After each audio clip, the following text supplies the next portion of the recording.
অন্যায়ভাবে কোনো মুসলিম যদি কোনো সংখ্যালঘুরে হত্যা করে জান্নাতে যাওয়া তো দূরের কথা, ওই মুসলিম জান্নাতের ঘ্রাণও পাবে না।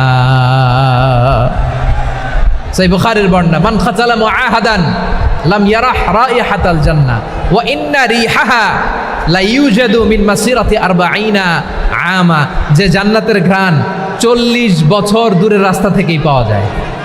সুবহানাল্লাহ পড়েন। প্রিয় ভাইরা, এখান থেকে জান্নাতে পৌঁছতে লাগবে 40 বছর। এত দূর, কত বছর? সবাই বলেন কত বছর? এখান থেকে জান্নাতে পৌঁছতে লাগবে 40 বছর। এত দূরে থাকতেই জান্নাতের ঘ্রাণ আপনার নাকে এসে ধাক্কা মারবে। বিষ্ণুই বলেন, যে ব্যক্তি কোনো সংখ্যালঘুকে হত্যা করে জান্নাতের ঘ্রাণ তো পাবেই, জান্নাতে তো ঢুকতে পারবেই না, জান্নাতের ঘ্রাণও তার নাকে লাগবে না। পড়েন না আউযুবিল্লাহ। তাহলে সংখ্যালঘুদের ব্যাপারে ইসলামে অধিকার দেয়া আছে না নাই? লালমনিরহাটের ভাইয়ের আওয়াজ করে বলেন, আমার সংখ্যালঘু হিন্দু ভাইদের রাইটস, অধিকার আমাদের ইসলামে প্রোটেক্টেড আছে না নাই? এখানেই শেষ না। বিষ্ণু ইসলাম আপনার অমুসলিম প্রতিবেশীর সাথে ভালো আচরণ করতে বলেছে। আমাদের হয় না এটা মুসলিম পাড়া, ওটা বৌদ্ধ পাড়া, হয় না? অনেক সময় হয় না এটা আমাদের মুসলিম পাড়া, ওইটা হিন্দু পাড়া, এরকম আছে না নাই? লালমনিরহাটে নাই না? আছে? হিন্দু যদি আপনার প্রতিবেশী হয় কি করবেন? ওর কষ্ট দিবেন নাকি? কেন? ও তো হিন্দু, ও তো আমার আল্লাহরে ডাকে না, ওরা কষ্ট দিলে জায়েজ হবে না? খবরদার। বিষ্ণু ইসলাম বলেন, মান কানা ইউমিনু বিল্লাহ ওয়াল ইয়াউমিল আখির ফালিউকরিম জারাহ। যে আল্লাহ বিশ্বাস করে আর আখিরাতে বিশ্বাস করে সে যেন প্রতিবেশীর সাথে ভালো আচরণ করে। সুবহানাল্লাহ। কলিজা জুড়ায় যায় না আমার নবীর কথাগুলো শুনলে? যে আল্লাহ বিশ্বাস করে, যে আখিরাতে বিশ্বাস করে সে যেন প্রতিবেশীর সাথে ভালো আচরণ করে। এখানে বলছে মুসলিম প্রতিবেশী, বলছে নামাজি প্রতিবেশী, বলছে আল্লাহওয়ালা প্রতিবেশী, বলছে না। প্রতিবেশী আস্তিক হোক নাস্তিক হোক, প্রতিবেশী মুমিন হোক মুশরিক হোক, প্রতিবেশী হইলেই তার সাথে ভালো আচরণের দরকার আছে না নাই? আমার প্রিয় লালমনিরহাটের ভাইয়েরা, বিষ্ণু ইসলাম ওনার ইহুদি প্রতিবেশীদের দেখাশোনা করতেন। আওয়াজ না শোনা যাক, আমারও তো দেখা যায়, আমারও তো দেখা যায়। তাকায় থাকেন, তাকায় থাকলে সওয়াব হবে। কোরআনের কথা যেখান থেকে হয় এদিকে তাকায় থাকলেই বরকত। তাকায় থাকেন। জি জি, মাইক, আমি তো আর মাইক ঠিক করতে আসি না এদিকে, এই মাইক ঠিক করব, ওই মাইক ঠিক করব, ওদিকে পাইলট বলবে হুজুর চলে আসেন। জি বসুন, বসুন, মাশাআল্লাহ। হ্যাঁ, খুব শান্ত, ঠিক আছে। পুলিশ ভাইরা না খেয়ে দিনরাত আপনারা যাতে সুশৃঙ্খল একটা প্রোগ্রাম উপহার পান এটাই চেষ্টা করতেছে, আপনাদেরকে কষ্ট দিতে আসে নাই। একটু একটু সহযোগিতা করেন। জি মাশাআল্লাহ। হ্যাঁ, ঠিক আছে। আমার প্রিয় ভাইরা, প্রতিবেশী আস্তিক হোক নাস্তিক হোক, মুসলিম হোক হিন্দু হোক, তার সাথে ভালো আচরণ করতে হবে। বিষ্ণু ইসলাম ওনার ইহুদি প্রতিবেশীর বাসায় যেতেন। কোন প্রতিবেশী? ইহুদি। আওয়াজ করে বলেন কোন প্রতিবেশী? ইহুদি। এক ইহুদি কিশোর বিষ্ণু ইসলামের খেদমত করতে, ইহুদি ছেলে আমার নবীর খেদমত করতো, তারা ছিল নবীর প্রতিবেশী। তো অনেক দিন হয় ইহুদি ছেলেটা আসে না। বিষ্ণুনবী খোঁজ দিলেন, ঘটনা কি? একটা ইহুদি ছেলে না আমার খেদমতে আসতো, ছেলেটা কই? খোঁজ নিয়ে জানলেন ছেলেটা অসুস্থ। বিষ্ণু ইসলাম ওই ইহুদির বাড়িতে চলে গেলেন ওই ছেলেটাকে দেখা করার জন্য, ভিজিট করার জন্য। সুবহানাল্লাহ পড়বেন না? গেলেন, যে দেখে ইহুদি ছেলেটা মুমূর্ষ, জান জান যায় যায় ভাব, বিছানায় পড়ে আছে, তার বাবা দাঁড়ানো। বিশ্বনবী তার মাথার পাশে বসলেন, মাথায় হাত বুলিয়ে দিলেন, আর ছেলেটাকে বললেন আসলিম, হে ইহুদি ছেলে আসলিম, ইসলাম ধর্ম গ্রহণ করো। তো ছোট্ট ছেলে ভাবে আমরা ইহুদি, এখন ইসলাম ধর্ম গ্রহণ করলে আব্বা যদি বকা দেয়। ফানাযারা ইলা ওয়াজহি আবি, ছেলেটা তার বাবার চেহারার দিকে তাকালো, দেখি আব্বা কি কয়। আব্বা যদি বলে তাইলে ইসলাম ধর্ম গ্রহণ করবো। ইহুদি ছেলেটা তার বাবার দিকে যখন তাকালো, ওর বাবা বলে আতি আবুল কাসিম, আবুল কাসিম যা বলে তাই করো। আবুল কাসিম হচ্ছে বিষ্ণু ইসলামের একটা কুনিয়াত, উপনাম। আমার রাসূলের বড় ছেলের নাম ছিল কাসেম। যেমন দেখবেন আমাদের এলাকায় কারো ছেলের বড় ছেলের নাম যদি হয় আব্দুল্লাহ, এরা আব্দুল্লাহর বাপ বলে ডাকে। কারো বড় মেয়ের নাম যদি হয় ফাতেমা, এরা কি ডাকে? ফাতেমার বাপ বলে না? তো বিষ্ণু ইসা ইসলামের বড় ছেলের নাম ছিল কাসেম। ইহুদি বাবা বলল আতিয়া আবুল কাসেম, আবুল কাসেম যা বলে তাই শোনো, মানে মোহাম্মদ যা বলে তাই শোনো। এই কথা শুনে ছেলে সাহস পাইছে, ছেলে আবার পড়তে আরম্ভ করলো আশহাদু আল্লাহ ইলাহা ইল্লাল্লাহ ও আশহাদু আন্না মুহাম্মাদার রাসূলুল্লাহ, পড়েন আল্লাহু আকবার। বিশ্বনবীর আহ্বান শুনে ওই আহ্বানে সাড়া দিয়ে ইহুদি ছেলে শাহাদা পড়ে মুসলমান হয়ে গেল। তার হৃদয়টারে ইমানের নূর দিয়ে আলোকিত করে দিল কে?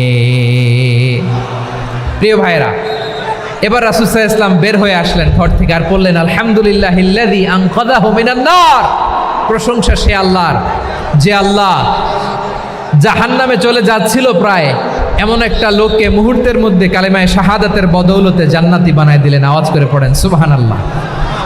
এই হাদিস থেকে আমরা কি শিখলাম? What is the moral of the story? এক নম্বর স্টোরি হলো, প্রতিবেশী ইহুদি হোক হিন্দু হোক, যাবেন, সুসম্পর্ক রাখবেন, উপহার দিবেন, বিপদে পাশে দাঁড়াবেন, তাইলেই তো আপনাদের প্রতি, মুসলমানদের প্রতি তারা আকৃষ্ট হবে, ঠিক কিনা বলেন? আপনি যদি হিন্দুদের সাথে বৌদ্ধদের সাথে নাই মিশেন, নাস্তিকের কাছে নাই যান, তো ইসলামের সৌন্দর্যটা ওরা বুঝবে কেমনে? আমার অনেক হিন্দু পরিচিত ভাই আছে, ওরা আমাদের ইফতারির প্রোগ্রামে এসে একসাথে ইফতারি করে। অনেক মদখোর আমার সাথে বসে একসাথে ডিনার করে, হাফ প্যান্ট পরা, গলায় স্বর্ণের চেইন, হাতে স্বর্ণের ব্রেসলেট, আইসা আমার সাথে ডিনার করছে, আছে এরকম। গাঁজাখোর, আমি বলে আসো, welcome welcome to my dinner, আসো বসো, বসলেই তো আমি ওর ডিএনএ, চিন্তার ডিএনএ চেঞ্জ করে দেওয়ার সুযোগ পাবো, চিল্লায় বলো ঠিক কিনা? আসতে হবে আমার কাছে। Hour door is open, the door of Islam is open 24/7। সব সময় আমাদের ইসলামের দরজা আমার অমুসলিম ভাইদের জন্য খোলা আছে না নাই? এই হাদিস থেকে দুইটা শিক্ষা। এক নম্বর শিক্ষা, প্রতিবেশী মুসলিম হোক অমুসলিম হোক, যান, অসুস্থ হইলে একটু আপেল নিয়ে যান, আঙ্গুর নিয়ে যান, কমলা নিয়ে যান, তাদের সাথে ভালো আচরণ করেন। ইসলামের বিউটি দেখে, সৌন্দর্য দেখে অবাক হবে, নসিব ভালো হলে কোনোদিন কালিমা পড়ে মুসলমান হয়ে যাবে, ঠিক কিনা বলেন? তাহলে অমুসলিমের সাথে ভালো সম্পর্ক। বিশ্বনবী ইহুদির বাড়িতে গেলেন, ইহুদির বাড়ি, আর আমার মুসলমান ভাই আমার কাফের বলে, এরকম আছে না নাই? মুসলিমরা দেখতে পারে না, সহ্য করতে পারে। বিশ্বনবী সাল্লাল্লাহু আলাইহি ওয়াসাল্লাম ইহুদির বাড়িতে গেলেন, এটা একটা শিক্ষা। আরেকটা শিক্ষা হলো, ভাইয়েরা ধাক্কা মেরে এসে সামনে এসে কি লাভ? প্রোগ্রাম তো শেষ হচ্ছে, এখনই শেষ হচ্ছে। তো এই যে আমাদের বকশি ভাই ওয়াদা নিল, হাত তোলালো, মিম বলে এত কথা বলল, তো আমি জেলায় জেলায় যেয়ে খালি হাত নাড়াই তোমাদের জন্য নাকি? হ্যাঁ, হাত নাড়াই শুধু, এই ধাক্কাইতে ধাক্কাইতে এদিকে এসে হাত নাড়াইতেছে। হয়েছে তো, দেখলাম তো, ঠিক আছে, মাশাআল্লাহ, অনেক সুশৃঙ্খল, অন্যান্য যে কোনো জেলার জন্য সুশৃঙ্খল। আমার দিকে তাকাও, আমার দিকে তাকাও, ঠিক আছে। এই যে দাঁড়িয়ে আছে, একটা ছেলে নড়ে না, দেখছেন? মাশাআল্লাহ মাশাআল্লাহ মাশাআল্লাহ। হ্যাঁ, এইভাবেই। আর কয়েকটা মজাদার কথা আছে, শোনো। এই হাদিস থেকে আমাদের শিক্ষা হলো, আমার প্রতিবেশী যেই ধর্মের হোক আমি সম্পর্ক রাখবো। অসুস্থ হলে যাব, কি বলেন ভাইরা? যাবেন না? যাবেন না আপনারা? আচ্ছা, 2 নম্বর শিক্ষা হলো, বিষ্ণু ইসা ইসলামের খাদেম ছিল ইহুদি, এতদিন খেদমত করলো, একদিনও বিশ্বনবী ওরা কালিমার দাওয়াত দেয় নাই। কারণ কি? বিশ্বনবী একটা ভালো সময়ের অপেক্ষা করতেছিলেন, প্রপার টাইমিং। দাঈর কাজ হচ্ছে দাঈ ইলাল্লাহ, সে হচ্ছে সুযোগ সন্ধানী। দাঈ সুযোগ খোঁজে, কখন দাওয়া দিলে ব্যাটে বলে হবে, ঝোপ বুঝে কোপ মারে, ঠিক কিনা বলেন? বিষ্ণু ইসলাম ভালো সময়ের অপেক্ষা করতেছিলেন, দেখি ভালো সময় আসুক আসুক আসুক আসুক। আস্তে আস্তে এমন সময় আসছে, ছেলে এবার মুমূর্ষ। অসুস্থ ব্যক্তির হৃদয় অত্যন্ত নরম থাকে, হসপিটালে যখন কেউ যায় তার হৃদয়টা বড্ড নরম থাকে, মৃত্যুর ভয়ে তার অন্তরটা নরম থাকে, ঠিক কিনা বলেন?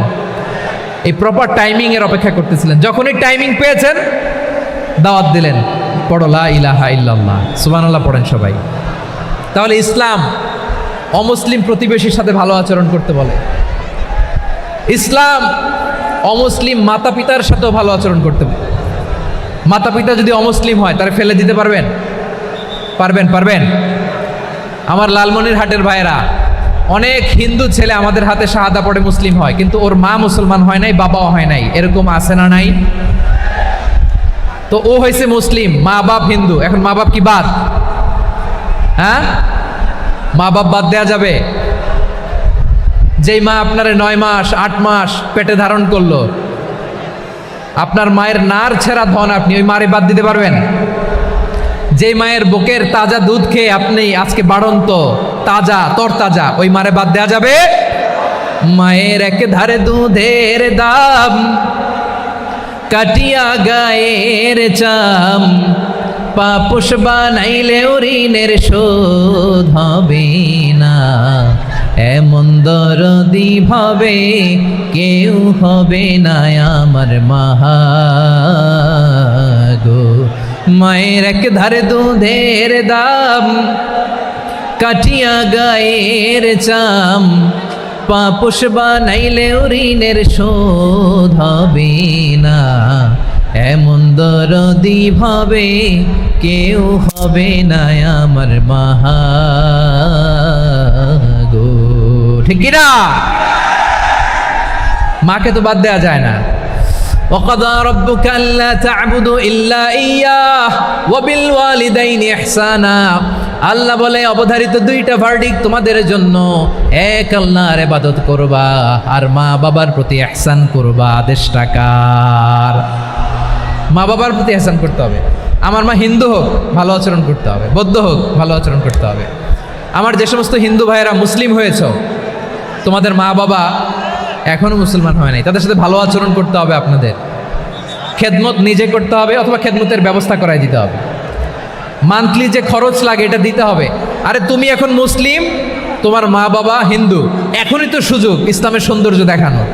এখন মা বাবা যদি দেখে আরে এটা হিন্দু থাকতে তো বদমাইশ ছিল, বেয়াদব ছিল, কি এমন ধর্ম সে গ্রহণ করলো যেটা গ্রহণের সাথে সাথে সে পাল্টে গেল? কি এমন ধর্ম সে গ্রহণ করেছে যেটা তার জীবনকে আলোকিত করে দিয়েছে? নসিব ভালো হইলে তারাও কালিমা পড়ে মুসলমান হয়ে যাবে। বিষ্ণু ইসলামের স্ত্রীর নাম ছিল আয়েশা রাদিয়াল্লাহু তাআলা আনহা, আবু বকর রাদিয়াল্লাহু তাআলা আনহুর মেয়ে। আবু বকর রাদিয়াল্লাহু তাআলা আনহুর আরেক মেয়ের নাম হচ্ছে আসমা। কি নাম? দুজনই আবু বকর রাদিয়াল্লাহু তাআলা আনহুর মেয়ে, আসমা আর আয়েশা। নাম দুইটা কেমন লাগে? আসমা নামটা কেমন লাগে? আয়েশা নামটা কেমন লাগে? সবার ভালো লাগে নাই? নাম দুটো আপনাদের ভালো লাগে? লালমনিরহাটে অনাগত যদি কন্যা সন্তান হয়, যদি মনে চায় আসমা রেখে দিতে পারবেন, যদি মনে চায় আয়েশা রেখে দিয়েন। দেশে বিদেশে এয়ারপোর্টে রাস্তাঘাটে শুধু বলে হুজুর একটা নাম দেন, আমার ছেলের একটা নাম দেন, মেয়ের একটা নাম দেন। তো আমার মনে আছে যশোরের 8 দিনের মাহফিলে আমি একটা দুইটা নাম দিয়েছিলাম। আজকে লালমনিরহাটের এই প্রোগ্রামে কন্যা সন্তান যদি হয় দুটা নাম দিলাম, আসমা কিংবা আয়েশা। ইনশাআল্লাহ পড়েন। দুজন বোন, এক মায়ের না, বাবা এক মা দুইজন। আয়েশা রাদিয়াল্লাহু তাআলা আনহার মায়ের নাম উম্মে রুমান, আর আসমা রাদিয়াল্লাহু তাআলা আনহার মায়ের নাম কুতাইলা বিনতে আব্দুল উজ্জা। আবু বকর রাদিয়াল্লাহু তাআলা আনহু 4টা বিয়ে করেছিলেন। তো একই ঘটনা ঘটেছে এই ফ্যামিলিতে। আসমা ইসলাম ধর্ম গ্রহণ করে মুসলিমা, কিন্তু তার মা কুতাইলা মুশরিকা।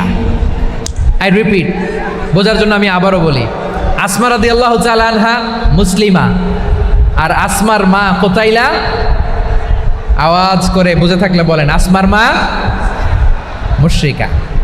তার মানে মেয়ে মুসলিম, মা অমুসলিম, ভেজাল আছে না নাই? কিন্তু কুতাইলা আর ধৈর্য ধারণ করতে পারে না।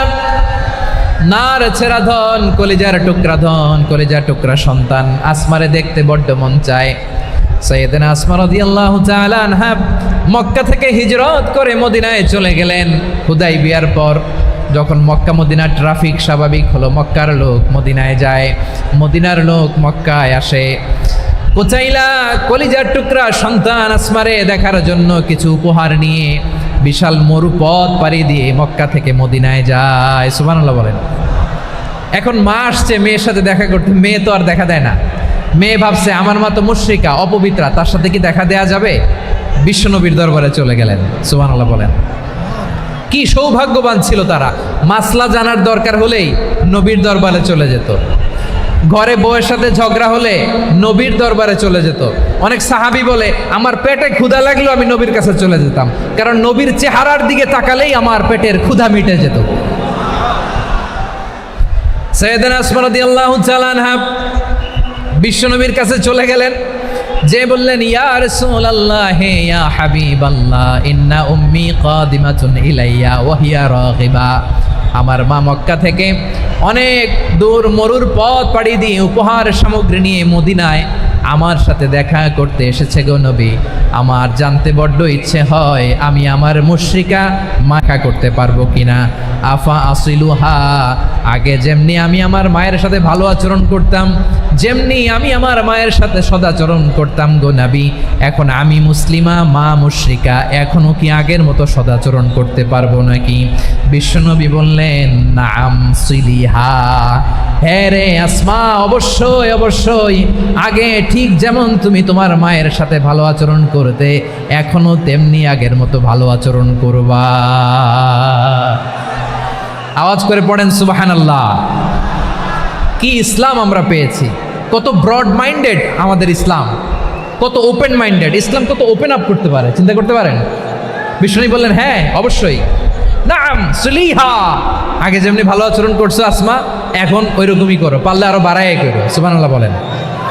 তাহলে আমার যে হিন্দু ভাইয়েরা হিন্দু বোনেরা ইমানের বদৌলতে দৌলতে আপনি ধন্য হয়েছেন, আপনার আম্মা আব্বা এখনো মুসলমান হয় নাই, তাদের জন্য দোয়া করেন, তাদের জন্য দোয়া করেন, আল্লাহ যেন তাদেরকেও ইমানের দৌলত দান করে। আমরা সবাই পড়ি আমিন, আরো জোরে পড়েন আমিন। এখন বলেন ইসলাম কি ন্যারো মাইন্ডেড রিলিজিয়ান না ব্রড মাইন্ডেড? লালমনিরহাটের যুবক ভাইরা আওয়াজ করো, ইসলাম কি ন্যারো মাইন্ডেড না ব্রড মাইন্ডেড? কতটা ব্রড মাইন্ডেড দেখেন। বিশ্বনবী সাল্লাল্লাহু আলাইহি সাল্লাম অমুসলিমরা যদি নবীকে উপহার দিত ওই উপহারও বিশ্বনবী গ্রহণ করতেন। সুবহানাল্লাহ পড়েন।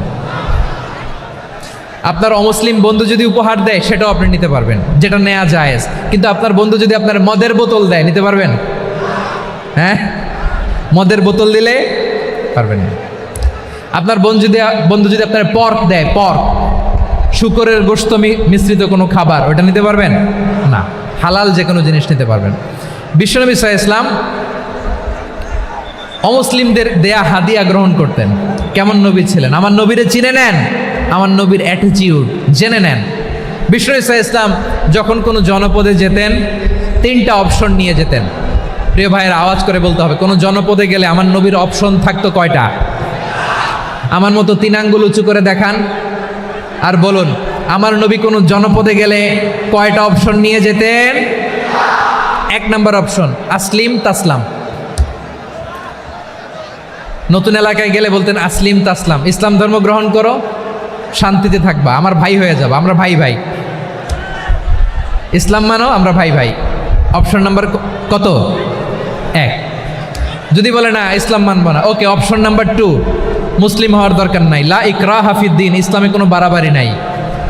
খ্রিস্টান আছো থাকো, বৌদ্ধ আছো থাকো, ইহুদি থাকতে চাও থাকো, কিন্তু আমরা যেহেতু রিজিওনাল সুপার পাওয়ার, আমাদের আন্ডারে থাকো, ট্যাক্স দিয়া থাকো, এটার বলে জিজিয়া।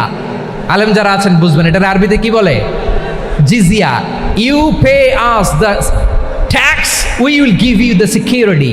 তোমরা ট্যাক্স দিবা, আমরা সিকিউরিটি দিব, আমাদের আওতায় থাকবা, কেউ তোমাদেরকে আক্রমণ করতে পারবে না, আমরা নিরাপত্তা দিব। সুবহানাল্লাহ বলেন। এটা অপশন নাম্বার কত? আচ্ছা বুঝে থাকলে বলেন 1 নম্বর অপশন কি ছিল? ইসলাম। ইসলাম মানো, শান্তিতে থাকবা, ভাই ভাই, আমরা ভাই ভাই।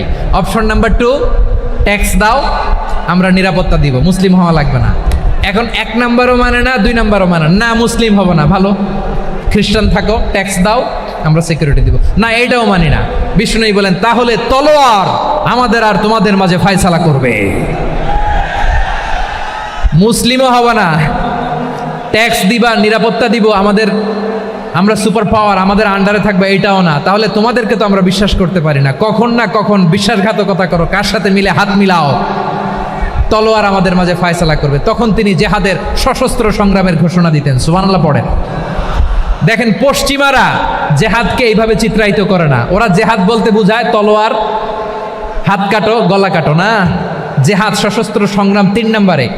অধিকাংশ ক্ষেত্রেই বিশ্বনবীর সুন্দর আচরণ দেখে আরে আমার নবীর যে নুরানি চেহারা, অনেকে তো কেবল সিরেফ চেহারাটা দেখেই কালিমা পড়ে মুসলমান হয়ে গিয়েছে।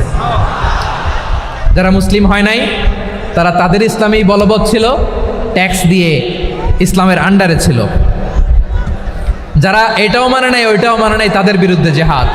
বিষ্ণু ইসলাম 7ম হিজরিতে যখন খায়বার বিজয়ের পরে ইসলাম রিজিওনাল সুপার পাওয়ার হিসেবে আত্মপ্রকাশ করলো, বিশ্বনবী চিঠি লিখলেন অন্যান্য সুপার পাওয়ারের কাছে, রাষ্ট্রীয় চিঠি লেখে এক রাষ্ট্রপ্রধান আরেক রাষ্ট্রপ্রধানের কাছে, ঠিক কিনা বলেন? জানেন না আপনারা? এই যে 24-এর ছাত্র নাগরিক অভ্যুত্থানে, এই অভ্যুত্থান যখন শুরু হয় আমি তখন সাউথ আফ্রিকাতে, একটা স্ট্যাটাস দিয়েছিলাম, কোটা নয় গোটা দেশ সংস্কার করা লাগবে। শুধু বাংলাদেশ নয়, সারা বিশ্বের বাংলা ভাষাভাষী লোকেরা এই আন্দোলনের সাথে সমর্থন তারা করেছে, এটাকে সাপোর্ট করেছে, তারা সমর্থন দিয়েছে। আমাদের ইউনাইটেড আরব আমিরাতের বাংলাদেশি ভাইয়েরা তারা সেখানে রাস্তায় নেমে এসেছিল, জানেন? ওইখানে ডেমনস্ট্রেশন করা যায় না, সেখানকার সরকার তাদেরকে যাবজ্জীবন দিয়েছিল। তখন আমাদের এই যে প্রধান উপদেষ্টা ডক্টর মোহাম্মদ ইউনূস সরাসরি G2G বলে, এটারে G2G, government to government, G2G, উনি চিঠি লিখলেন যে তাদেরকে, ইউর হাইনেস, হে সম্মানিত আমির, আপনি আমার এই চিঠির কারণে আমার সম্মানে এই 53 জন বাংলাদেশিকে মাফ করে দেন। এই চিঠির বদৌলতে বেকসুর খালাস পেয়ে গিয়েছিল আমাদের ভাইরা। জানেন না এই ঘটনা আপনারা? তাহলে গভর্নমেন্ট টু গভর্নমেন্ট চিঠি দেওয়া হয়। 7ম হিজরিতে বিষ্ণু ইসলাম সব সুপার পাওয়ারের কাছে চিঠি দিলেন, রোমান সম্রাটের কাছে, পারস্য অধিপতির কাছে, মিশরের অধিপতির কাছে, সবার কাছে চিঠি লিখলেন। চিঠির ভাষা ছিল এরকম, মিন মুহাম্মাদিন রাসূলিল্লাহ ইলা মুকাউকিস আযীমিল কিবত, মুহাম্মদ রাসূলুল্লাহর পক্ষ থেকে মিশরের বাদশার কাছে, আসলিম তাসলাম, ইসলাম মানো শান্তিতে থাকবা, সালামুন আলা মান ইত্তাবা আল হুদা, শান্তি তার জন্য যে হেদায়েতের অনুসরণ করে। সুবহানাল্লাহ পড়েন। তো এই চিঠি অনেকে ভালোভাবে রিসিভ করেছে, অনেকে এই চিঠি পাওয়ার পরে নবীর কাছে আবার ইন রিটার্ন উপহার পাঠিয়েছে। কি পাঠিয়েছে? উপহার। মিশরের বাদশাহ মুকাউকিস তিনি বিশ্বনবীকে বিশাল এক উপহারের ডালি পাঠিয়েছেন। মিশরের বাদশাহ মুকাউকিস ছিলেন ধর্মে খ্রিস্টান। লালমনিরহাটের ভাইয়েরা আওয়াজ করে বলেন, মিশরের বাদশাহ ধর্মে কি ছিল? খ্রিস্টান। কি উপহার দিয়েছিল আমার নবীকে? শুনতে মনে চায়? আওয়াজ নাই লালমনিরহাটের গলায়, শুনতে মনে যায়? 1000 স্বর্ণমুদ্রা, 1000 স্বর্ণমুদ্রা। 2টা খ্রিস্টান দাসী, একজনের নাম মারিয়া বিনতে শামাউন আল কিবতিয়া, আরেকজনের নাম সিরিন বিনতে শামাউন আল কিবতিয়া।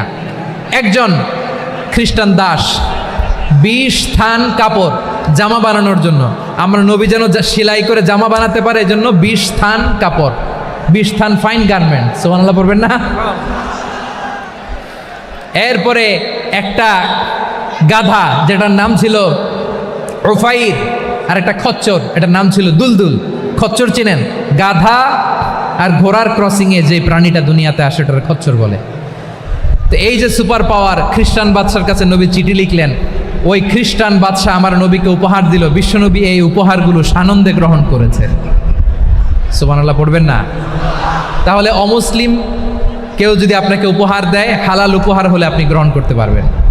অনুরূপভাবে পারস্যের বাদশাহ, রোম সম্রাট বিশ্বনবীকে উপহার পাঠিয়েছেন। আমার নবী সবগুলো উপহার, গিফট গ্রহণ করেছেন। সুবহানাল্লাহ বলেন।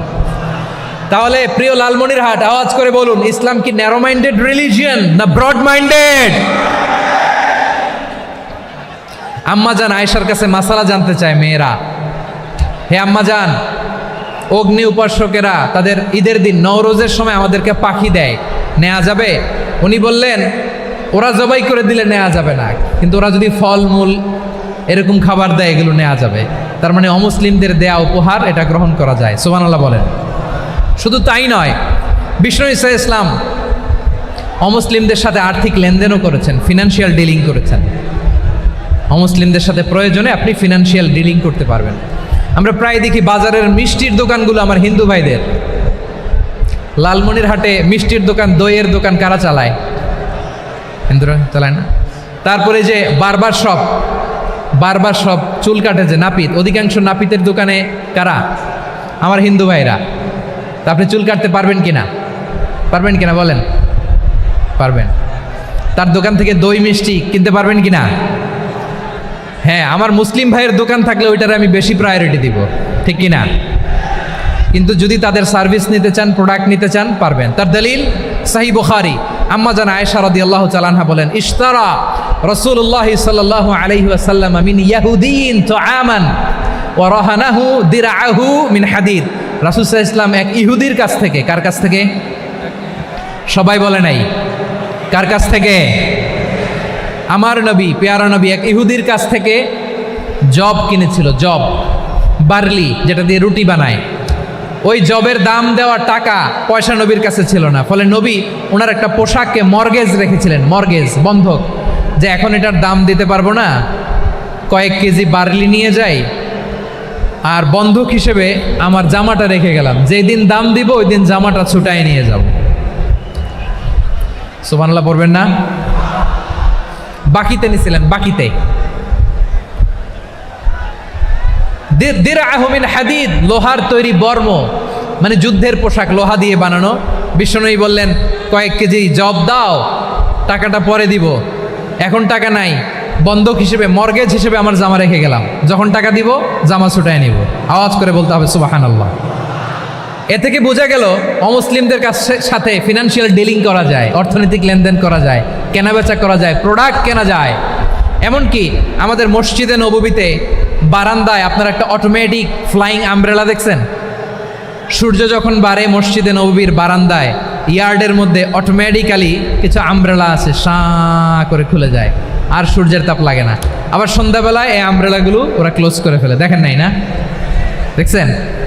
এই মসজিদে নববীকে সর্বোচ্চ উন্নত মানের কনস্ট্রাকশন ইনফ্রাস্ট্রাকচারে ডেভেলপ করার জন্য কর্তৃপক্ষ কিছু অমুসলিম ইঞ্জিনিয়ারের, ডিজাইনারের সহায়তা নিয়েছিল। সুবহানাল্লাহ বলেন।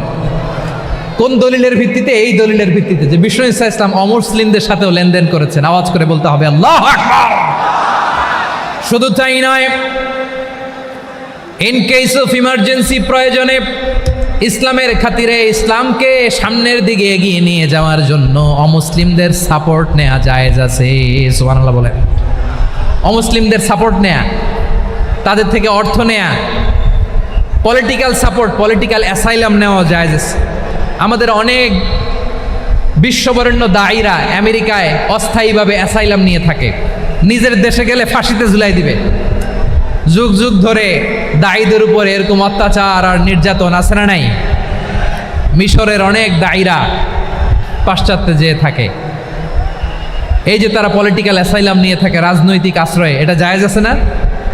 এটা যে জায়েজ আছে তার প্রমাণ স্বয়ং বিশ্বনবী সাল্লাল্লাহু আলাইহি ওয়াসাল্লাম পলিটিক্যাল সাপোর্ট নিয়েছিলেন অমুসলিমদের কাছ থেকে। সুবহানাল্লাহ বলেন। খুব মজাদার একটা ঘটনা, শুনবেন? আপনাদের আগ্রহ দেখে তো মনে হয় না শোনার ইচ্ছা আছে। আছে আছে, গলায় জোর আছে। লিল্লাহি তাকবীর, লিল্লাহি তাকবীর, নারে তাকবীর। মাশাআল্লাহ।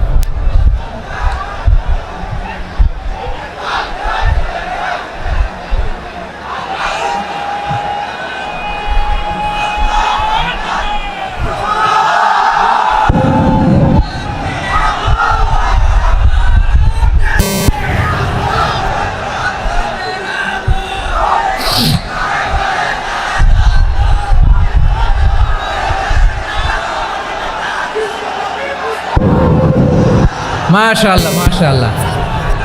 থামুন, থামুন আমার ভাইরা। বিশ্বনবীর বয়স তখন প্রায় 51 বছর। কত বছর? বিশ্বনবীর সবচেয়ে কাছের মানুষ খাদিজা রাদিয়াল্লাহু তাআলা আনহা ইন্তেকাল করেছেন। বিশ্বনবী বড্ড কষ্ট পেলেন, হৃদয়টা ভেঙে খান খান। যিনি ঘরের ভেতরে বিশ্বনবীকে সান্ত্বনা দিতেন, ভালোবাসা দিতেন, বাইরে গেলে কুরাইশরা বকাঝকা করে, অত্যাচার করে, কিন্তু আম্মাজান খাদিজা রাদিয়াল্লাহু তাআলা আনহা ঘরটারে এমন শান্তির নীড় বানায় রেখেছেন, এই ঘরের ভিতরে ঢুকলে বিশ্বনবীর কলিজাটা ঠান্ডা হয়ে যেত। এজন্য রব্বুল আলামিন বলেন, খাদিজা ও আমার বান্দি খাদিজা, জান্নাতে এমন স্পেশাল একটা ঘর আমি তোমার জন্য রেডি করে রেখেছি। ওই ঘরের মধ্যে কোনো আওয়াজ নাই, ওই ঘরের মধ্যে কোনো নয়েজ নাই, ওই ঘরে কোনো বিশৃঙ্খলা নাই। কারণ মক্কার জমিনে আমার নবী কুরাইশদের বিশৃঙ্খলা, নয়েজ আর ঝামেলাগুলোকে উপেক্ষা করে যখন তোমার ঘরের ভিতরে ঢুকতো, ঘরটারে তুমি শান্তির নীর, ঠান্ডা, নীরব, নিস্তব্ধ, নিঝুম আর শান্তির নীর বানিয়ে রেখেছ। এজন্য জান্নাতে স্পেশাল একটা শান্তির নীর আমি তোমারে উপহার দেব।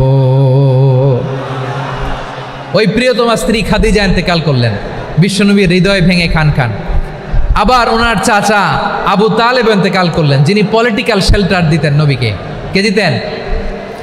আবু তালেবের ভয়ে, বিশ্বনবীর এই চাচার ভয়ে কোনো মুশরিক নবীর গায়ে হাত দেওয়ার সাহস পায় নাই। এখন স্ত্রীও নাই, চাচাও নাই, নবীকে আশ্রয় দেওয়ার কেউ নাই। নবীর চারদিকে অন্ধকার, নবী এখন কই যাবেন? আমার পেয়ারা নবী নতুন স্টেশন খুঁজতেছেন, নতুন দাওয়াতি প্ল্যাটফর্ম খুঁজতেছেন। তিনি যায়েদ বিন হারেসা রাদিয়াল্লাহু তাআলা আনহুকে নিয়ে মক্কার পাশের একটা নেইবরিং সিটি তায়েফে চলে গেলেন। কোথায় চলে গেলেন? লালমনিরহাটের ভাইয়ের আওয়াজ করে বলেন, কোথায় গেলেন? তায়েফে চলে গেলেন দিনের দাওয়াত দেওয়ার জন্য। কি দেওয়ার জন্য? নাকি জমি কিনতে গেছিলেন? জমি কিনতে, দুনিয়ার যশ খ্যাতির জন্য, নিজের কোনো লাভের জন্য? তায়েফবাসীদেরকে জাহান্নামের আগুন থেকে বাঁচানোর জন্য। আওয়াজ করে বলতে হবে, ঠিক কিনা? বিশ্বনবী বিশাল মরুপথ, পাহাড়ি পথ পাড়ি দিয়ে তায়েফের মরুজমিনে গেলেন কোরআনের দাওয়াত নিয়ে, ইমানের দাওয়াত নিয়ে। কিন্তু তায়েফের লোকেরা বিশ্বনবীর দাওয়াতকে শুধু প্রত্যাখ্যান করেই থামে নাই, তারা বিশ্বনবীর সাথে অত্যন্ত খারাপ আচরণ করেছে।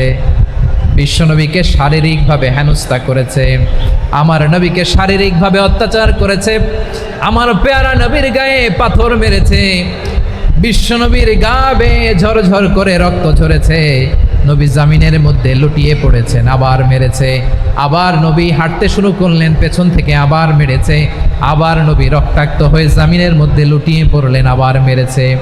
বিশ্বনবীর মতো এত সুশ্রী মানব, বিশ্বনবীর মতো এত শুভ্র মানব, বিশ্বনবীর মতো এমন চমৎকার দেহাবয়ব দিয়ে রব্বুল আলামিন কাউকে বানান নাই।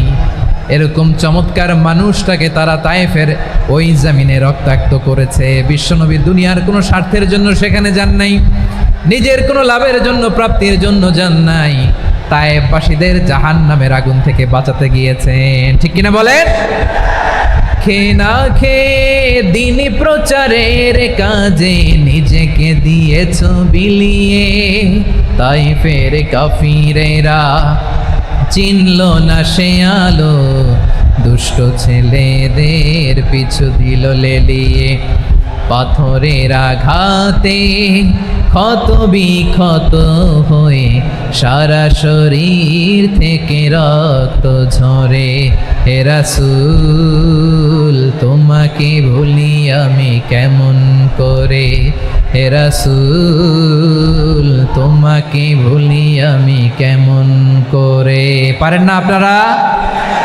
ধরুন আমার সাথে, হাজার ব্যথা বেদনার পরে ফিরে আসনি তুমি আপন ঘরে, দিনের আলো তুমি ছড়িয়ে দিতে চলে গেলে মদিনায় মক্কা ছেড়ে। হে রাসূল তোমাকে ভুলি আমি কেমন করে, হে রাসূল তোমাকে ভুলি আমি কেমন করে। ঠিক কিনা বলেন? প্রিয় ভাইরা, তায়েফের ছেলেরা নবীকে রক্তাক্ত করলো। আমার নবী কই যাবে? কই যাবে? মক্কায় জায়গা নাই, তায়েফে জায়গা নাই। তায়েফ থেকে ভারাক্রান্ত মন নিয়ে আমার নবী মক্কায় ফিরে আসলেন। বিশ্বনবী মক্কায় ঢুকতে পারেন না। মক্কার মরুভূমির দিকে তাকিয়ে, উপত্যকার দিকে তাকিয়ে বিশ্বনবী ধা ধা করে কাঁদেন, ঝরঝর করে নবীর চেহারা মোবারক থেকে চোখের পানিগুলো বেয়ে বেয়ে পড়ে। আমার জন্মস্থান, আমার শৈশব, কৈশোর, যৌবন কেটেছে এই মক্কায়। আমার এলাকায় আমি ঢুকতে পারি না। বিশ্বনবী মক্কার অনতি দূরে দাঁড়িয়ে জায়েদকে পাঠালেন, জায়েদ যাও, দেখো কেউ আমাকে সাপোর্ট করার মতো আছে কিনা, যাও অমুকের কাছে যাও। জায়েদ গেলেন, তারাও প্রত্যাখ্যান করে ফিরিয়ে দেয়। বিশ্বনবী বললেন যাও অমুক লোকের কাছে যাও, তিনিও প্রত্যাখ্যান করে ফিরিয়ে দিলেন। কেউ বিশ্বনবীকে আশ্রয় দিতে রাজি হয় না। নিজ জন্মভূমিতে বিতাড়িত বিশ্বনবী, সর্বশেষ বিশ্বনবী বললেন যাও মুতঈম ইবনে আদির ঘরে যাও। মুতঈম ইবনে আদি মুশরিক, তার কাছে যাও। গেলেন, মুতঈম ইবনে আদি রাজি হয়ে গেল। সুবহানাল্লাহ বলেন। দেখেন অনেক বিপদের সময়ও আমি নিজে সাক্ষী, সামাজিকভাবে রাজনৈতিকভাবে কত ঝঞ্ঝা, কত ষড়যন্ত্র, কত কনস্পাইরেসি পাড়ি দিয়ে আমাদেরকে সামনে এগিয়ে যেতে হয়। এই শত্রুদের ভেতরেও একজনকে দাঁড় করিয়ে দেয় যে আল্লাহর কোরআনের জন্য রেডি হয়ে যায়। পড়েন সুবহানাল্লাহ। মুতঈম ইবনে আদি, আল্লাহ তার মনকে নরম করে দিলেন। মুতঈম বলে, মুহাম্মদ আমি তোমাকে আশ্রয় দিব। তার দুই ছেলেকে পাঠালেন, যাও খোলা তলোয়ার নিয়ে, স্কট দিয়ে, গার্ড অফ অনার দিয়ে মোহাম্মদকে মক্কায় ঢুকাও, আর বলো আমি আমান দেব। আমান কি দিব? আমান মানে সিকিউরিটি, নিরাপত্তা। সিকিউরিটি ছাড়া, আমান দেওয়া ছাড়া কেউ থাকতে পারতো না মক্কায়। দুই ছেলে বিষ্ণু ইসা ইসলামকে নিয়ে আসলো। নবী কাবার চারদিকে তাওয়াফ করলেন, নামাজ পড়লেন। আবু জাহেল, উতবা, সাইবা, ওয়ালিদ ইবনে মুগীরা সবাই দেখে, কেউ কিছু করতে পারে না। কারণ মুতঈম ইবনে আদি ঘোষণা দিয়েছেন আমি মুহাম্মদকে আমান দিয়েছি, মুহাম্মদের গায়ে যেন কেউ স্পর্শ না করে। আওয়াজ করে পড়েন সুবহানাল্লাহ। নবীর এই বিপদকালে মুহূর্তে মুতঈমের হৃদয়টারে নরম করে দিল কে? আচ্ছা লালমনিরহাটের ভাইয়েরা বলেন, এই মুতঈম কি মুসলিম ছিল না মুশরিক? সবাই বলতে হবে মুসলিম না মুশরিক? তাহলে মুশরিকের কাছ থেকে নবী পলিটিক্যাল অ্যাসাইলাম, আধুনিক রাষ্ট্রবিজ্ঞানের ভাষায় পলিটিক্যাল অ্যাসাইলাম যেটাকে বলে, রাজনৈতিক আশ্রয়, ওনার আমান বা নিরাপত্তার এই ঘোষণায় তিনি মক্কায় ঢুকলেন। যতদিন নিরাপত্তা ছিল ছিলেন। মুতঈম যখন মারা গেল, বিষ্ণু ইসলাম হিজরত করে মদিনায় চলে গেলেন। সুবহানাল্লাহ। কিন্তু মুতঈম যে বিশ্বনবীর উপকার করছে এটা বিশ্বনবী ভুলে নাই। আমাদের অনেকে আছে উপকার করার পরে আর খেয়াল থাকে না, খাওয়ার পরে গলা দিয়ে নামলে আর খেয়াল থাকে না। এরকম আছে না নাই? আমার নবী ভুলে নাই। বদরের প্রান্তরে 70 জন কাফেরকে যখন বন্দি করে বিশ্বনবীর সামনে হাঁটু গেড়ে দাঁড় করানো হলো, বসানো হলো, 70 জন কাফের। কয়জন? বিশ্বনবী তাদের দিকে তাকিয়ে বললেন, সহিহ বুখারীর বর্ণনা, লাউ কানাল মুতঈম ইবনে আদি হাইয়ান সুম্মা কাল্লামানি হাউলাইন নাতনা লা তারাকতুহুম লাহু।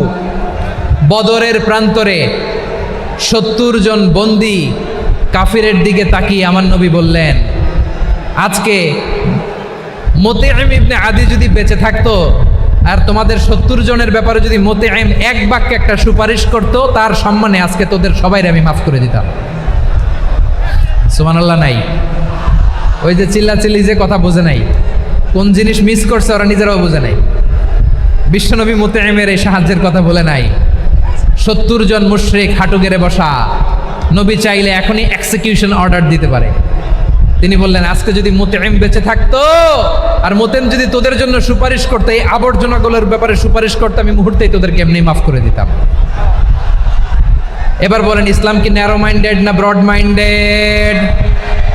শুধু তাই নয়, যাকে যে সম্মান দেয়ার আমার নবী দিতেন, হোক আস্তিক হোক নাস্তিক, হোক মুসলিম হোক অমুসলিম।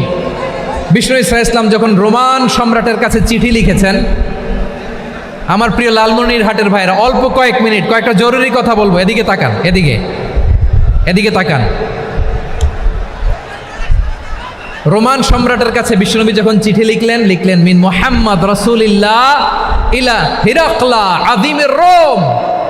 মুহাম্মদের পক্ষ থেকে হিরাক্লিয়াসের কাছে, যিনি হচ্ছেন আযীমির রোম। এটা নবী নিজ থেকে বানায় লিখছেন, অতিরিক্ত সম্মান দিয়ে। কোনো রাষ্ট্রপ্রধান যখন আসে তাদেরকে আমরা কি বলি জানেন? তার নামের শেষে HE এটা লিখতে হয়, H.E. মানে হিজ এক্সেলেন্সি। কি লেখে? হিজ এক্সেলেন্টি, অথবা ইউর হাইনেস, ইউর ম্যাজেস্টি। দেখেন বিশ্বনবী সাল্লাল্লাহু আলাইহি ওয়াসাল্লাম সব নবীদেরও নবী, তিনি একজন মুশরিক খ্রিস্টান সম্রাট রোমান সম্রাটের কাছে চিঠি লিখতে যেয়ে লিখতেছে, ইলা হিরাকলা আযীমির রোম, হিরাক্লিয়াসের কাছে আমার চিঠি, যিনি রোমের আযীম, হিজ হাইনেস, মানে রোমের অনেক সম্মানিত এক বাহাদুর। আওয়াজ করে বলেন সুবহানাল্লাহ। তার মানে যাকে যে সম্মান দেয়ার এটা বিশ্বনবী দিতেন। এমনকি যেই ইহুদিরা ভালো ছিল এই ইহুদিদেরও প্রশংসা করেছেন বিশ্বনবী মুহাম্মদুর রাসূলুল্লাহ সাল্লাল্লাহু আলাইহি ওয়াসাল্লাম। এক ইহুদির প্রশংসা করেছেন বিশ্বনবী। ইহুদির কার? কার? আমি তো আমার ভাইয়ের প্রশংসা করি না, আমি তো এক আলেম আরেক আলেমরে স্পেস দেই না, আমি তো এক দায়ী আরেক দায়ীর সাথে বসতে চাই না। আমার নবী ইহুদির প্রশংসা করে। কার প্রশংসা? ওই ইহুদির নাম ছিল মুখাইরেক। সিরাত গ্রন্থ ঘাটলে পাবেন। তিনি বলেছেন মুখাইরেক খাইরু ইয়াহুদ, মুখাইরেক is the best of the Jews. জুইশদের মধ্যে সে সবচেয়ে ভালো। কেন প্রশংসা করলেন তার? এর কারণ মদিনা চার্টারে কথা ছিল সব ধর্মের মুসলিম, মুশরিক, ইহুদিরা মিলে মদিনাকে রক্ষা করবে। কিন্তু তৃতীয় হিজরিতে যখন উহুদের যুদ্ধ শুরু হলো, সবার কথা ছিল যেই আক্রমণ করে আমরা মদিনাকে বাঁচাবো। কোন শহরকে বাঁচাবো? মদিনাকে। কিন্তু কুরাইশরা যখন অ্যাটাক করলো, ইহুদিরা আর আসে না, ইহুদিরা আর বেরোয় না। বিষ্ণু বললেন, ওহে ইহুদিরা, তোমরা না চুক্তি করলে আমার সাথে যে মদিনা বাঁচাতে সবাই ঝাঁপিয়ে পড়বো, আসো। একটা ইহুদিও বেরোয় না, কেউ আসে নাই সেদিন, একজন ছাড়া। তার নাম মুখাইরেক। তার নাম কি? মুখাইরেক বাহাদুরের মতো ঘোড়সাওয়ার হয়ে বেরিয়ে গেলেন এবং বললেন, গোটা ইহুদি সাম্রাজ্যের একজনও যদি না আসে, আমি মুখাইরেককে কেউ ঘরে আটকে রাখতে পারবে না। বেরিয়ে আসলেন, এসে বললেন, আমি মুহাম্মদের পক্ষে যুদ্ধ করব। আমি মারা গেলে আমার সম্পদ আমার উত্তরাধিকারীরা পাবে না, আমার সম্পদ তোমরা মুহাম্মদকে দিয়ে দিবা। সুবহানাল্লাহ বলেন। উহুদের ময়দানে 70 জন মুসলমান শহীদ হলো। এই ইহুদি সেও মুসলমানের পক্ষে যুদ্ধ করে নিহত হলো। সুবহানাল্লাহ বলেন। মুসলিমদের লাশ যখন নিয়ে আসা হলো, এই মুখাইরিকের লাশও নিয়ে আসা হলো। মুসলিমদের লাশের পাশে মুখাইরিকের লাশ দেখে বিশ্বনবী মুখাইরিকের প্রতি অনেক খুশি হলেন। আর বিশ্বনবী খুশি হয়ে বললেন, মুখাইরিক খায়রু ইয়াহুদ, মুখাইরিক যদিও তুমি ইহুদি, তারপরে তুমি সব ইহুদিদের মধ্যে সেরা ইহুদি। পড়েন সুবহানাল্লাহ। আমার নবী ইহুদিকেও সম্মান দিতে কার্পণ্য করে নাই। আওয়াজ করে বলেন আল্লাহু আকবার। প্রিয় ভাইরা, এবার সর্বশেষ আওয়াজ করে বলেন, ইসলাম কি ন্যারো মাইন্ডেড নাকি ব্রড মাইন্ডেড? সবাই বলেন, ন্যারো মাইন্ডেড না ব্রড মাইন্ডেড? এজন্য অমুসলিম হইলেই তারা আমাদের শত্রু নয়। শত্রু কারা? এই লালমনিরহাটের ভাইয়েরা শোনেন, শত্রু কারা? যে সমস্ত অমুসলিম আমাদেরকে নিশ্চিহ্ন করে দিতে চায়, যে সমস্ত অমুসলিম আমাদের ভূখণ্ড থেকে আমাদেরকে তাড়িয়ে দিতে চায়, যে সমস্ত অমুসলিম আমার ধর্ম নিয়ে তুচ্ছতাচ্ছিল্য করে চিল্লায় বলেন ঠিক কিনা, তারা আমাদের শত্রু। সাধারণ অমুসলিমরা আমার শত্রু নয়। এই যে হিন্দুরা থাকে এরা আমার ভাই, বৌদ্ধরা আমার ভাই, খ্রিস্টানরা আমার ভাই, ইহুদিরা আমার ভাই। তারা দিনই ভাই নয়, তারা মায়ের পেটের ভাই নয়, তারা মানবিক দিক থেকে ভাই। ও মানুষ, আমিও মানুষ। ইসলাম মানুষকে সম্মান করে, চিল্লায় বলো ঠিক কিনা। যারা আমাদের অস্তিত্বকে নিশ্চিহ্ন করতে চায়, যারা আমাদের ভূখণ্ডকে দখল করতে চায়, যারা আমাদেরকে নিয়ে মকারি করে, ফান করে, টিটকারি করে, আমার ধর্ম নিয়ে খেলা করে, তাচ্ছিল্য করে, ওদের বিরুদ্ধে আমাদের জিহাদ। সাধারণ মুসলিম আমাদের শত্রু নয়। আপনি জানেন নিউ ইয়র্কে, আমি তো নিউ ইয়র্কে ছিলাম অনেক দিন, ওখানে ফিলিস্তিনিদের পক্ষে যখন আমরা মিছিল করেছি, অনেক ইহুদি আমাদের সাথে মিছিলে দাঁড়িয়েছে। কারণ ওরাও জানে এই ভূখণ্ড ফিলিস্তিনিদের ভূখণ্ড। আওয়াজ করে বলো লালমনিরহাট ঠিক কিনা। ইসরায়েলের রাজধানী খোদ তেল আবিবে অনেক ইহুদিরা বেঞ্জামিন নেতানিয়াহু তার বিরুদ্ধে মিছিল করেছে। তো তারা কি আমাদের শত্রু? না। অনেক খ্রিস্টান আমাদের সাথে আমাদের স্বার্থ রক্ষায় আমাদের পাশে দাঁড়িয়েছে। খেয়াল রাখবেন, হিন্দু আর হিন্দুত্ববাদ এক নয়, ইহুদি ধর্ম আর জায়নিজম এক নয়। জায়নিজমের বিরুদ্ধে আমাদের সংগ্রাম, আমাদের জেহাদ। চিল্লায় বলেন ঠিক কিনা। এই যে ফিলিস্তিনের ভাইয়েরা, তারা তাদের স্বাধীনতা সংগ্রামের জন্য লড়াই করছে, করে যাচ্ছে, আমরা এটাকে সমর্থন জানাই। চিল্লায় বলো ঠিক কিনা। কাশ্মীরের ভাইয়েরা স্বাধীনতার জন্য সংগ্রাম করছে, আমরা সেই সংগ্রামকে সমর্থন জানাই। আওয়াজ করে বলো ঠিক কিনা। যারাই আমাদের ইসলামকে নিশ্চিহ্ন করতে চায়, তাদের বিরুদ্ধে আমাদের সংগ্রাম আওয়াজ করে বলতে হবে, ঠিক কি না? ওই সমস্ত দুর্বৃত্তদের সাথে আমাদের কোনো সম্পর্ক নাই। আমরা যদি ঐক্যবদ্ধ থাকতে পারি, ওই দুর্বৃত্তরা চান্স পাবে না। আমরা ঐক্যবদ্ধ থাকতে রাজি আছি। লালমনিরহাটের ভাইয়েরা, আমরা ঐক্যবদ্ধ থাকলে ওই দুর্বৃত্তদের কালো হাত ভেঙে দিতে আমাদের সময় লাগবে না। তাদের কালো হাত ভেঙে দিতে রাজি আছো মুসলমান? কারা কারা রাজি? দু হাত তুলে দেখাও।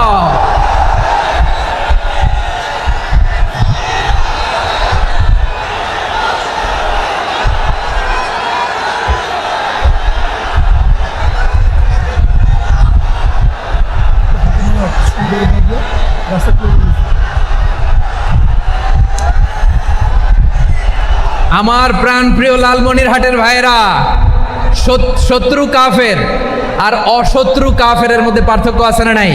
আবু তালেবও মুশরিক, আবু জাহেলও মুশরিক, কিন্তু দুই মুশরিকে পার্থক্য আছে না নাই?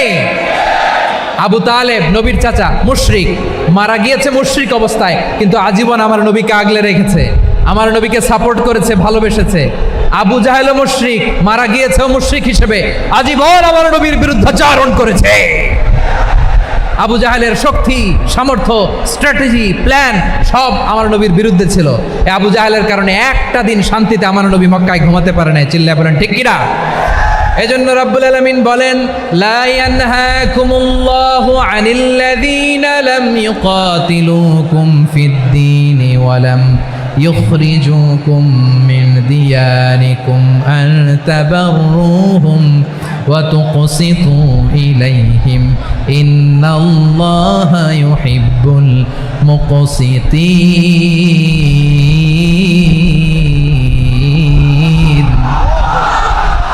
আল্লাহ বলে, গোলামেরা শোনো শোনো, যে সমস্ত অমুসলিম তোমাদের সাথে ধর্মযুদ্ধে লিপ্ত হয় না, তোমাদের বিরুদ্ধে যে সমস্ত অমুসলিম অস্ত্র ধরে না, যে সমস্ত মুসলিম তোমাদেরকে তোমাদের জন্মস্থান থেকে, ভূখণ্ড থেকে তাড়িয়ে দেয় না, তাদের সাথে ভালো আচরণ করতে আমি আল্লাহ নিষেধ করি নাই। তাদের সাথে সদাচরণে কোনো নিষেধাজ্ঞা নাই, বরং তাদের সাথে সদাচরণ করো, এটাই আমি আল্লাহ চাই। তাহলে আমার যে অমুসলিমরা আমাদের সাথে শত্রুতা করে না, তুচ্ছতাচ্ছিল্য করে না, আমাদের ভূমি থেকে আমাদেরকে উচ্ছেদ করতে চায় না, আমাদের বিরুদ্ধে অস্ত্র ধরে না, ওই অমুসলিম ভাইদের সাথে আমাদের কোনো দ্বন্দ্ব আছে? কোনো বিরোধ আছে? বরং আছে ভালোবাসা। বরং আছে কি? এই ভালোবাসা দিয়েই আমরা বিশ্ব জয় করব। রাজি আছো মুসলমান? আমাদের পুঁজি ভালোবাসা। আমাদের পুঁজি কি? এবার আওয়াজ করে বলেন, আমার এই পুরো আলোচনা থেকে the religious coexistence, peaceful coexistence, শান্তিপূর্ণ সহাবস্থান, কমিউনাল হারমোনি, এই সাম্প্রদায়িক সম্প্রীতি, এই আলোচনা থেকে কি বুঝলেন? ইসলাম কি ন্যারো মাইন্ডেড না ব্রড মাইন্ডেড? এই ব্রড মাইন্ডেড হৃদয় নিয়ে, ভালোবাসা দিয়ে আমরা বিশ্ব জয় করতে চাই। রাজি আছেন? আল্লাহ কবুল করুক, আমরা সবাই পড়ি আমিন। লালমনিরহাটের জেলা স্টেডিয়ামে আমার প্রিয় মায়েরা, বোনেরা, আপনাদের জন্য একটা হাদিস বলে শেষ করব। বিশ্বনবী বলেন, আমার মায়েরা খেয়াল করে শুনুন, বিশ্বনবী আপনাদের উদ্দেশ্য করে বলেন, আল মারআতু ইযা সাল্লাত খামসাহা ওয়া সামাত শাহরাহা হাফিজাত ফুরুজাহা আতাআত বা'লাহা ফালতাদখুল মিন আইয়ি আবওয়াবিল জান্নাতি শাআত। বিশ্বনবী বলেন, ও রমণীরা, ও নারীরা, যে সমস্ত নারী এই চারটা কাজ করবে, এই চারটা কাজের গ্যারান্টি দিবে, তাদেরকে জান্নাতের 8টা দরজার গ্যারান্টি দেয়া হবে। কি চারটা কাজ? 1 নম্বর, আল মারআতু ইযা সাল্লাত খামসাহা, যে নারী 5 ওয়াক্ত নামাজ পড়ে। কি করে? জেলা স্টেডিয়ামে অবস্থানরত আমার নারীরা, বোনেরা, বিশ্বনবী আপনাদেরকে 4টা কাজের কথা বলেছেন, খুব বেশি না। 4টা করলে 8 জান্নাতের দরজা সব খোলা। কোনটা দিয়ে যাবেন? যেটা দিয়ে মনে চায়। 1 নাম্বার 5 ওয়াক্ত নামাজ। আমার বোনেরা জোহরের নামাজ পড়তে পড়তে এটা আসরে নিয়ে যায়, আসর পড়তে পড়তে এটা মাগরিবে নিয়ে যায়। এরকম আসরা নাই? লালমনিরহাটে হয়তো নাই। আমার বোনেরা এটা করবেন না। ইন্নাস সালাতা কানাত আলাল মুমিনিনা কিতাবাম মাওকুতা, সময় মতো পড়বেন। সামাত শাহরা, রমাদানের রোজাগুলো রাখবেন। হাফিজাত ফুরুজাহা, যে নারী তার চরিত্রকে হেফাজত করে, তার প্রাইভেট হেফাজত করে, তার লজ্জাস্থান হেফাজত করে। ও মায়েরা, আপনার এই গর্ভ যে কত দামি আপনি জানেন না। আপনার এই গর্ভ থেকে জন্মাবে আগামীর সালাহুদ্দিন আল আইয়ুবী। আপনার গর্ভ থেকেই জন্মাবে ইমাম আল মাহদি আল মুনতাজার। আপনার পেট থেকে জন্মাবে আবু সাইদের মতো বীর সৈনিক, আপনার পেট থেকে জন্মাবে মুগ্ধের মতো বীর মুজাহিদ। আপনি জানেন না কে আসবে আপনার পেট থেকে। সময়টাকে কাজে লাগান, ইসলামকে বুঝেন, মানেন, আমাদের ইসলামিক লেকচারগুলো শোনেন, আমরা যে বার্তাগুলো, ইনস্ট্রাকশনগুলো, দিক নির্দেশনাগুলো আপনাদের খেদমতে রাখি, এগুলো মেনে চলুন। আপনিই পারেন আপনার ঘরটাকে জান্নাতের টুকরা বানাতে। একটা family, it's a very big institution and you are the MD, the managing director of this institution. চিল্লায় বলেন ঠিক কিনা? চাইলেই পারেন ঘরটারে জান্নাতের টুকরা বানাতে। 5 ওয়াক্ত সালাত, রমাদানের রোজা, নিজের চরিত্রের হেফাজত, ও আতাআত বালাহা, স্বামীর আনুগত্য, এটাতে অনেকে ভুল করে থাকে। হায় রে আমার বোনেরা, স্বামীর আনুগত্যকে এটা নিজের অপমান মনে করবেন না। আপনার স্বামী আপনার সবচেয়ে বড় গার্ডিয়ান, তিনি আপনার সবচেয়ে ভালো চায়। নারী কখনো গার্ডিয়ানশিপের বাইরে থাকতে পারে না। হয় আপনি বাবার গার্ডিয়ানশিপের ভেতরে, বাপ না থাকলে ভাই আপনার গার্ডিয়ান, ভাই না থাকলে চাচা গার্ডিয়ান, বিয়ের পরে আপনার স্বামী আপনার গার্ডিয়ান। শরিয়া সম্মত স্বামীর আদেশগুলো আপনি মেনে চলবেন, কিন্তু শরিয়া বিরুদ্ধ কোনো আদেশ মানতে আপনি বাধ্য নয়। আওয়াজ করে বলুন সবাই ঠিক কিনা? এই 4টা কাজ যদি কোনো নারী করে, বিষ্ণুই বলেন জান্নাতের 8টা দরজা খোলা, তোমার যেটা দিয়ে মনে চায় সেটা দিয়ে জান্নাতে তুমি এন্ট্রি নিতে পারবা। আমরা এখানে লালমনিরহাটের সোহরাওয়ার্দী ময়দানে আজকে যেমন একত্রিত হতে পারলাম, আল্লাহর জান্নাতেও যেন একত্রিত হতে পারে। আল্লাহ তুমি তৌফিক দান করো। আল্লাহ আমার এই কলিজার টুকরা যুবক ভাইদেরকে তুমি ওমরে ফারুকের মতো কবুল করো। জেলা স্টেডিয়ামে অবস্থানরত আমার মা বোনদেরকে তুমি ফাতেমার মতো, খাদিজার মতো কবুল করো। আমাদের কলিজার টুকরা সন্তানদেরকে তুমি সালাউদ্দিন আল আইয়ুবির মতো কবুল করো। এই যে ইসলামিক সোসাইটি লালমনিরহাটকে আল্লাহ তুমি কবুল করো। আল্লাহ যে কথাগুলো বললাম এগুলো প্রথমে আমাকে, আমার সব ভাইদেরকে আমল করার তৌফিক দান করো।